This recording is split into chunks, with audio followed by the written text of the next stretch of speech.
गोविंद की जय दोस्तों।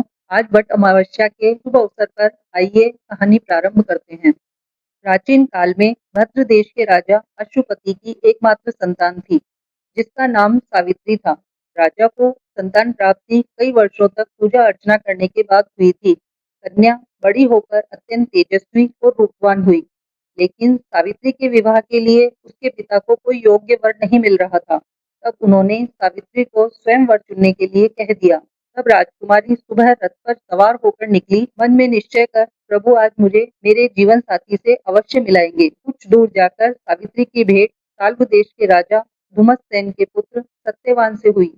राजा धुमतसेन अपने पुत्र सत्यवान के साथ वन में ही निवास करते थे, क्योंकि उनका राज्य शत्रुओं ने छल से छीन लिया था। सत्यवान को देखकर सावित्री ने पति के रूप में उनका वरण कर लिया और अपने पिताजी से कहा, मैंने अपने पति का वरण कर लिया है। तब नारद मुनि को इस बात का पता चला तो वे सावित्री के पिता राजा अश्वपति के पास पहुंचे और बोले, हे राजन, यह क्या कर रहे हो आप? सत्यवान गुणवान है, धर्मात्मा है और बलवान भी है, पर उसकी आयु बहुत छोटी है, वह अल्पायु है।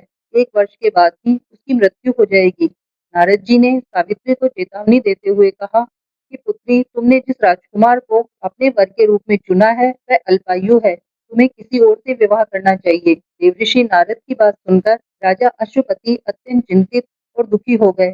ये सब देखकर सावित्री ने अपने पिताजी से कहा कि आर्य कन्याएं अपने पति का एक बार ही वरण करती है और राजा भी एक बार ही आज्ञा देते हैं, इसीलिए मैं सत्यवान से ही विवाह करूंगी। सावित्री अपने निर्णय पर अडिग रही और आखिरकार उनका विवाह सत्यवान से हो गया। विवाह के पश्चात वे राज्य वैभव छोड़कर वन गमन कर गई। वहां अपने पति और परिवार की सेवा करने लगी, लेकिन सत्यवान की मृत्यु का समय निकट आ रहा था और इस चिंता में सावित्री अधीर होने लगी। सावित्री ने अपने पति की दीर्घायु के लिए उपवास रखना शुरू कर दिया। साथ ही उन्होंने नारद मुनि द्वारा कथित निश्चित तिथि पर पितरों का पूजन भी किया। जिस दिन सत्यवान के महाप्रयाण का दिन था, उस दिन वह लकड़ियां काटने जंगल जाने लगे, तो सावित्री भी उनके पीछे जंगल की ओर निकल पड़ी। वहां सत्यवान को दर्द होने लगा और वे मूर्छित होकर धरती पर गिर पड़े। सावित्री ने सत्यवान के सिर को अपनी गोद में रख लिया और वहां यमराज प्रकट हो गए। बिना विचलित हुए पूरे विश्वास के साथ सावित्री ने यमराज जी से सत्यवान के प्राण न ले जाने की प्रार्थना की, लेकिन यमराज देव नहीं माने। सावित्री भी अपनी बात पर अडिग रही और यमराज जी के पीछे पीछे प्रार्थना करते हुए चलने लगी, लेकिन जाने से पहले उसने अपने पति की मृत देह को सुरक्षित रखने के लिए अपने पतिव्रत धर्म से एक सुरक्षित गोला बनाया और यमराज के पीछे पीछे चलने लगी।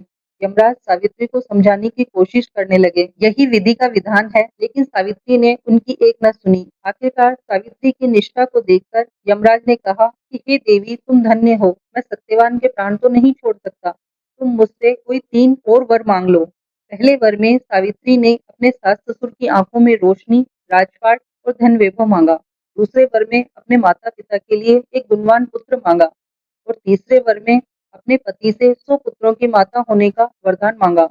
यमराज ने तथास्तु कहा और यमराज जाने लगे। तब उन्हें अपनी गलती का एहसास हुआ। ये मैंने क्या वर दे दिया, इसको माता बनने में इसके पति का होना आवश्यक है। तो यमराज ने उसके पति के प्राण लौटा दिए और कहा कि देवी, अपने पति के प्राण लेकर लौट जाओ। तब सावित्री ने कहा, जिस प्रकार आप प्राण लेकर आए थे, उसी तरह सम्मान से शरीर में प्राण डाल दीजिए। जैसे ही यमराज ने शरीर में प्राण डाले, सत्यवान जीवित हो गए। आकाश से पुष्पों की वर्षा होने लगी और सत्यवान सावित्री की जय हो गूंजने लगी। उस दिन अमावस्या की तिथि थी और ये संपूर्ण घटनाक्रम वट वृक्ष के नीचे हुआ था। इसीलिए इस दिन वट वृक्ष की पूजा कर अखंड सौभाग्य की कामना की जाती है। कहानी कहने वालों और सुनने वालों को अखंड सौभाग्य की प्राप्ति हो। एक गुड़ की डली विनायक जी करे मन की पूरी, सब करने वालों को सबका फल हो और हमें हमारी कहानी सुनने का फल हो। जय हो गणेश जी की। प्रत्येक कहानी सुनने के पश्चात गणेश जी महाराज की कहानी सुनने पर वह पूर्ण हो जाता है।